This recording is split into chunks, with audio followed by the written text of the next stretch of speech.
देश का दुर्भाग्य देखिए, संविधान को जेब में लेकर के बैठे हुए लोग, संविधान पर बैठ गए हुए लोग, ये कांग्रेस के लोग उसका भी विरोध कर रहे हैं। साथियों, हमारे संविधान ने एससी, एसटी, ओबीसी के लिए आरक्षण का प्रावधान किया, लेकिन कांग्रेस ने उनको आरक्षण पहुंचा कि नहीं पहुंचा, उनके बच्चों को शिक्षा के लिए सुविधाएं प्रारंभ मिलना शुरू हुआ कि नहीं हुआ, एससी, एसटी, ओबीसी के कोई व्यक्ति अधिकार से वंचित तो नहीं रह गए, उसकी कभी परवाह नहीं की। लेकिन राजनीतिक खेल खेलने के लिए कांग्रेस ने बाबा साहब आंबेडकर ने जो सपना देखा था, सामाजिक न्याय के लिए संविधान में जो व्यवस्था की थी, उसको भी पीठ में छुरा भोंककर उस संविधान के उस प्रावधान को तुष्टीकरण का माध्यम बना दिया। अभी आपने भी समाचारों में सुना होगा, कर्नाटका की कांग्रेस सरकार ने टेंडर में भी अब एससी, एसटी, ओबीसी के अधिकार छीन करके धर्म के आधार पर आरक्षण दे दिया, जबकि संविधान में बाबा साहब आंबेडकर ने साफ साफ शब्दों में चर्चा में कहा था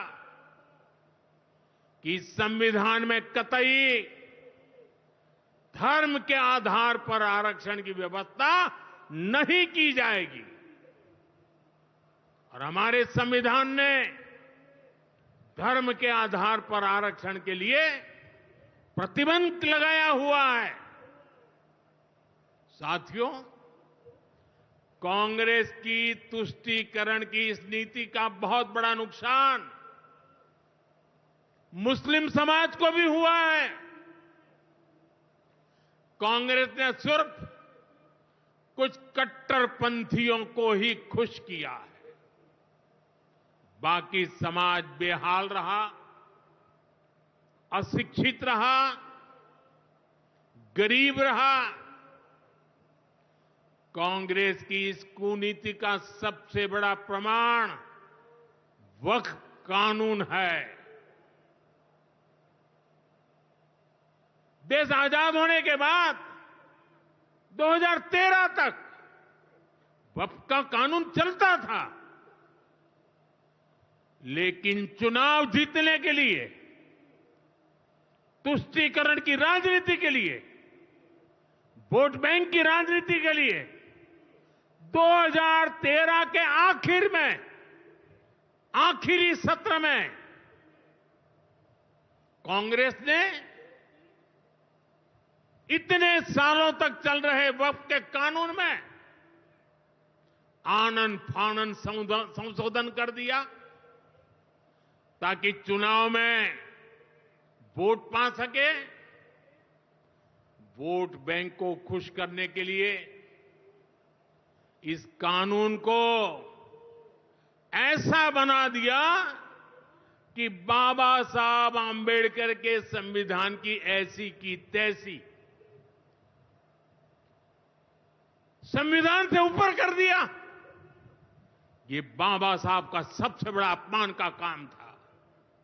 साथियों, ये कहते हैं कि उन्होंने मुसलमानों के हित में किया। मैं जरा ऐसे सभियों से पूछना चाहता हूं, वोट बैंक के भूखे इन राजनेताओं से कहना चाहता हूं, अगर सच्चे अर्थ से आपके दिल में मुसलमानों के लिए थोड़ी भी हमदर्दी है, तो कांग्रेस पार्टी अपने पार्टी के अध्यक्ष मुसलमान को बनाए। क्यों नहीं बनाते भाई? संसद में टिकट देते हैं, 50% मुसलमानों को दो। जीत करके आएंगे तो अपनी बात बताएंगे, लेकिन ये नहीं करना है। कांग्रेस में तो कुछ नहीं देना है। देश के नागरिकों के अधिकारों को छीनना और देना, इनकी नीयत किसी का भी भला करने की कभी नहीं रही, मुसलमानों का भला करने की भी नहीं रही। यही कांग्रेस की अच्छी सच्चाई है। साथियों, वक्फ के नाम पर लाखों हेक्टेयर जमीन पूरे देश में है। इस जमीन, इस प्रॉपर्टी से गरीब का, बेसहारा महिलाओं बच्चों का भला होना चाहिए था। और आज ईमानदारी से उसका उपयोग हुआ होता तो मेरे मुसलमान नौजवानों को साइकिल के पंक्चर बना करके जिंदगी नहीं गुजारनी पड़ती। लेकिन इससे मुट्ठी भर भू माफिया का कोई भला हुआ।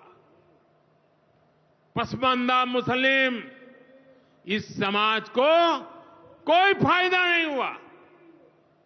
और ये भूमाफिया किसकी जमीन लूट रहे थे? ये दलित की जमीन लूट रहे थे, पिछड़ों की जमीन लूट रहे थे, आदिवासी की जमीन लूट रहे थे, विधवा महिलाओं की संपत्ति लूट रहे थे।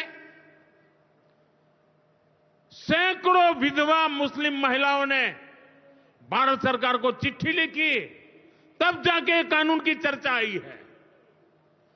वक्फ कानून में बदलाव के बाद अब ये गरीबों से जो लूटा जा रहा है वो बंद होने वाला है।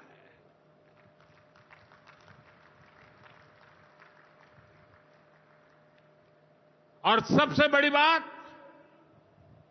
हमने एक बहुत बड़ा जिम्मेदारीपूर्ण महत्वपूर्ण काम किया है। हमने इस वक्फ कानून में एक और प्रावधान किया है। अब नए कानून के तहत, वक्फ के कानून के तहत किसी भी आदिवासी की जमीन को हिंदुस्तान के किसी भी कोने में आदिवासी की जमीन को, उसके घर को, उसकी संपत्ति को ये वक्फ बोर्ड हाथ भी नहीं लगा पाएगा। ये आदिवासी के हितों की रक्षा करने का, संविधान की मर्यादाओं का पालन करने का हमने बहुत बड़ा काम किया है। नए प्रावधानों से वक्फ की भी पवित्र भावना का सम्मान होगा।